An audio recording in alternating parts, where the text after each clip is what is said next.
그래서 여러분, 이게 천기누설입니다. 우리는 하나님이 내게 뭘 주실까에 굉장히 관심이 많죠.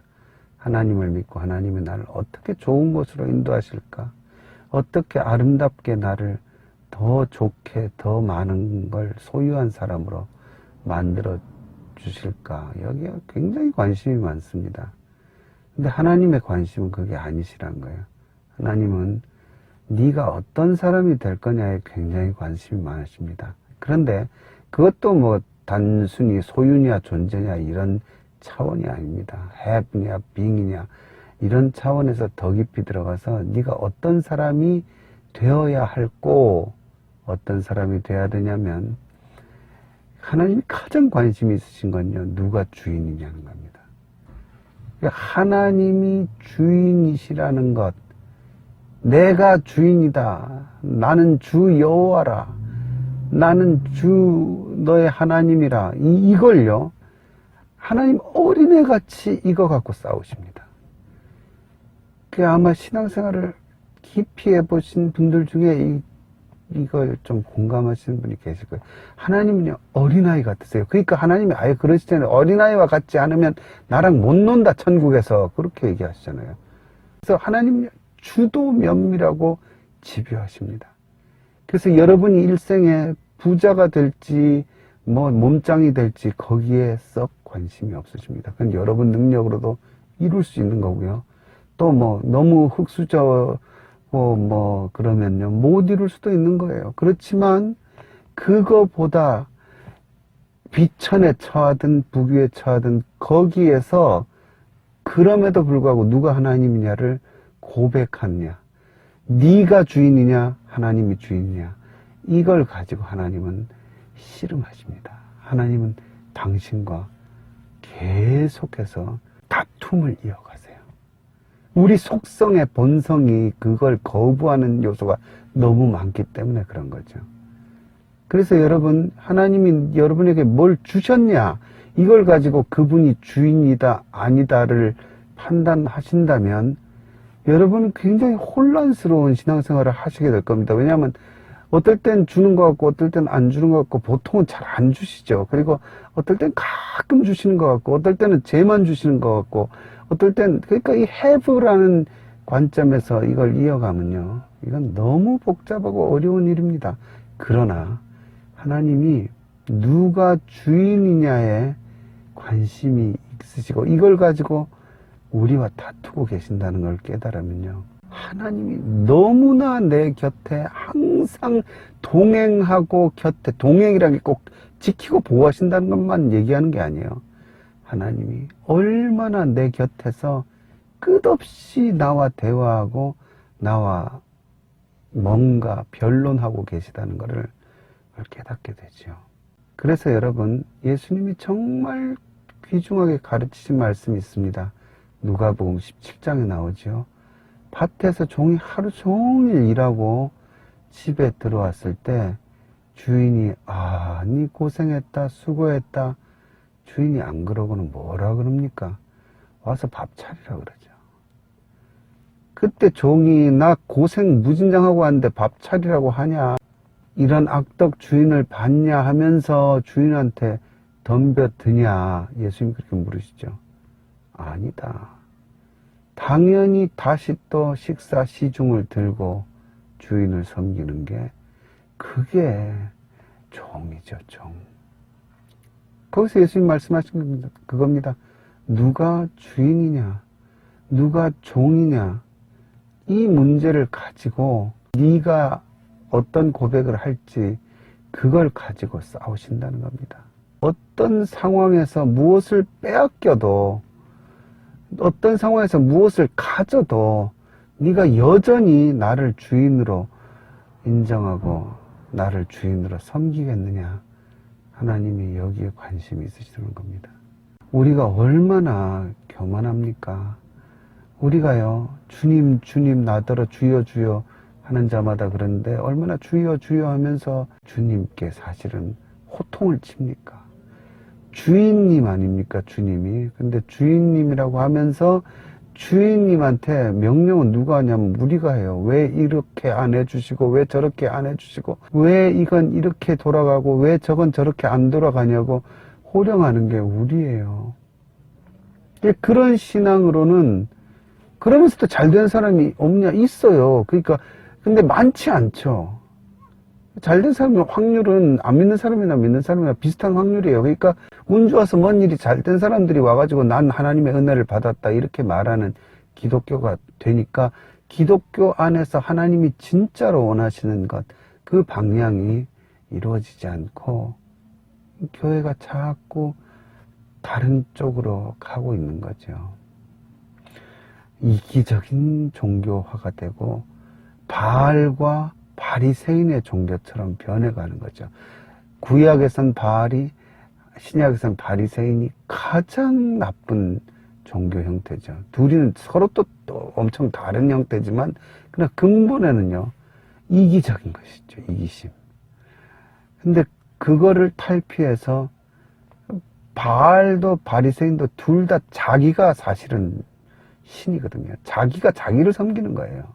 자기가 주가 돼야 된다는 거거든요. 그런데 자기가 주가 되는 데서 하나님이 주인이 되실 수 있느냐, 이 문제를 가지고 하나님께서 우리와 변론하시고 다투시고 우리를 이끌어가고 계신다는 겁니다. 이걸 인식하면 여러분 하나님이 어디 계시냐 이 말이 싹 사라집니다. 왜냐하면 하나님이 너무 나를 귀찮게 하실 만큼 가까이 계세요. 항상 곁에 계시죠. 정말 심지어 아마 옛날 순교자들에겐 순교하는 순간까지도, 고통 속에서 죽어가는 순간까지도 어떤 순간에도 하나님은 물으시는 거예요. 지금 누가 주인이냐? 내가 주인이냐? 그럼 감사해라 이거죠. 우리는 이 훈련을 받는 겁니다. 그래서 여러분 성령의 열매, 9가지 열매 있죠. 사랑과 희락과 화평과 오래 참음과 자비와 양선과 충성과 온유와 절제. 제가 다 외우네요, 이걸. 그 9가지 열매가 다 성령 받으면 인격이 어떻게 바뀌어 가느냐, 이거죠. 하나님께 온유한 자가 될 수 있느냐, 이 문제입니다. 온유한 자는 복이 있다. 이런 말씀하시죠. 온유하다. 이게 헬라어로 프라우스인데요. 이 프라우스란 말이 헬라어 다른 고전에 어떻게 나오냐면 이 말은 참 프라우스한 말입니다. 훈련이 잘 된, 아주 길이 잘 든 말, 한마디로 말을 잘 듣는 말이다. 이럴 때 프라우스란 표현을 씁니다. 온유한 자라는 거는 뭐 허리 숙이고 손바닥을 잘 비비는 그런 태도가 아니라 하나님 앞에 길이 잘 들어있는 상태를 얘기하죠. 그러니까 하나님의 말씀에 오히려 토를 달지 않고 잘 순종하는 그런 자세, 훈련이 잘 되어서 하나님이 명령하는 대로 밭을 가려면 밭을 갈고 밥시중을 들려고 그러면 밥시중을 들고 할 때도 자기의 위치와 처지를 알면서 하나님께 순종하는 자세, 누가 주인이고 누가 종인지를 아는 그런 자세가 진정한 종의 자세라는 겁니다. 바로 그겁니다, 여러분. 하나님의 어린애처럼 그렇게 우리에게 다가오세요. 누가 주인이냐? 너무 어린애 같으세요, 정말. 근데 하나님은 그게 목표세요. 왜냐하면 우리의 주인이시기 때문에 그런 거예요. 왜냐하면 우리가 너무나 다른 거를 주인으로 삼고 싶어 하기 때문에 그래요. 너무 다른 데 관심이 많고 진짜 주인을 정말 우습게 너무 쉽게 하나님을 외면하고 버려버리는데 하나님 당황스러우신 거예요. 그래서 물으시는 거예요. 누가 주인이냐? 누가 너의 주인이냐? 이걸 모든 상황, 모든 형편, 모든 입장에서 다 물으십니다. 네가 지금 이러이러한 형편인데 누가 주인이냐? 네가 지금 저러저러한 형편인데 누가 주인이냐? 네가 지금 잘 나가는데 누가 주인이냐? 네가 지금 뭔 일이 엄청 안 되는데 그럼에도 불구하고 누가 주인이냐? 누가 주인이냐? 이걸로 계속해서 우리를 연단하시면서 우리로 하나님과 함께 살 자격이 있는 사람으로 만들어 가시는 과정이 우리 신앙의 과정이죠. 그리고 신앙이나 인생입니다. 이걸 깨달으면 하나님이 어디 계시냐 이 말이 안 나오죠. 하나님이 너무 곁에 계시죠. 너무나 곁에 계시죠. 그거를 깊이 깨달은 게 누굽니까? 여러분, 욥이잖아요. 욥기가 굉장히 어렵습니다. 근데 내용은 단순합니다. 욥이 하나님을 원망하지 않았다. 물론 원망 안 했죠. 그 정도면 정말 원망 안 한 겁니다. 그러나 욥이 사실은 원망을 하죠. 하나님 얼마나 막 날 죽여라 이거잖아요. 나 죽어버리고 싶다. 안 태어나 버리고 싶다. 이렇게 하나님께 나올 때 하나님이 차분하게 하나하나 일깨워 가시고 마지막에 욥이 그러잖아요. 내가 전에는 하나님에 대해서 귀로 들었사옵더니 지금은 눈으로 보나이다. 그리고 여전히 욥기에 그 가장 고귀한 고백이 나오지 않습니까? 그가 나를 연단하신 후에는 내가 정금같이 나오리라. 이 속에서 무슨 연단을 받는 겁니까? 누가 주인이냐? 이걸 하나님 물으시고 내 입에서 당신이 주인이십니다. 이 고백이 나오길 바라신 겁니다. 우리나라 찬양 사역자 중에 최용덕 씨라는 분이 계시죠. 아주 주옥 같은 찬양들을 많이 만드셨죠. 낮엔 내처럼 밤엔 달처럼 정직 가라. 굉장히 좋은 찬양들이 많은데 그분 찬양 중에 인생의 고난 중에라는 찬양이 있습니다. 한 10분, 한 15분 굉장히 긴 찬양인데요. 그 찬양 한번 유튜브에도 아마 있을 것 같아요. 찾아서 한번 들어보십시오.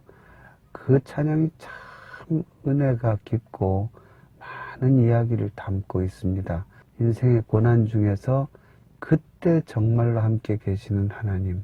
그래서 가사 중에 제가 잘 기억을 할지 모르겠는데 어쩌면 몰골은 더 초라해지고 초췌해 보일지라도 그 안에 거듭 태어난 든든한 당신의 영혼.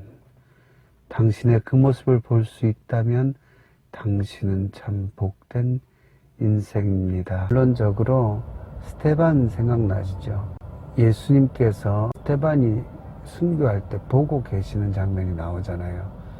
인자가 하나님 우편에 서신 것을 보노라 스테반이 그렇게 이야기를 하죠. 그때도 아무것도 안 하십니다. 우리가 생각할 때는 슈퍼맨 같은 존재 예수님이 나타나서 스테반의 원수들을 다 정의롭게 무찔러 주시면 얼마나 좋겠습니까? 많은 예수님은 서서 뭐 하셨겠습니까?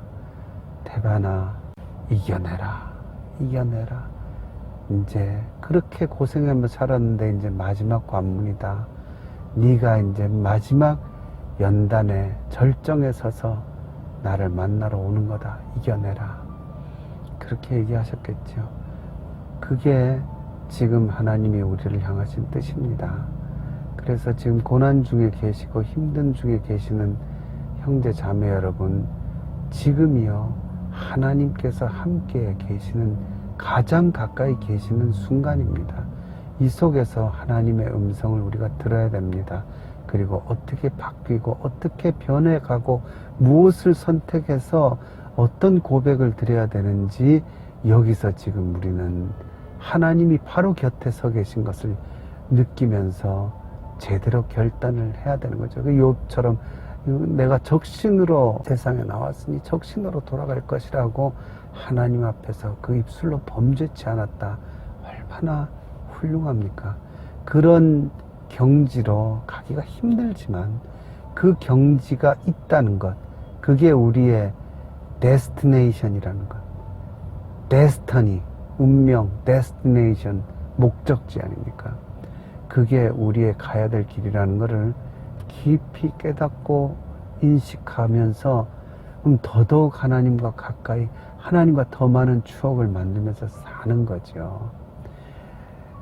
그 속에서요, 하나님이 때로 위로하시고, 때로 힘을 주시고, 때로 스테반처럼 눈을 열어서 응원하고 계시는 하나님의 모습을 보여주시고, 그런 가운데 우리가 점점 예수님 닮은 사람들이 되어가는 거죠. 그리고는 여러분 천국에 가면 어떻겠습니까? 그렇죠. 하나님께서 얼마나 기뻐하시겠습니까? 그리고 하나님과 얼마나 많은 추억이 있습니까? 고생을 같이 한 관계가 가장 깊은 관계죠.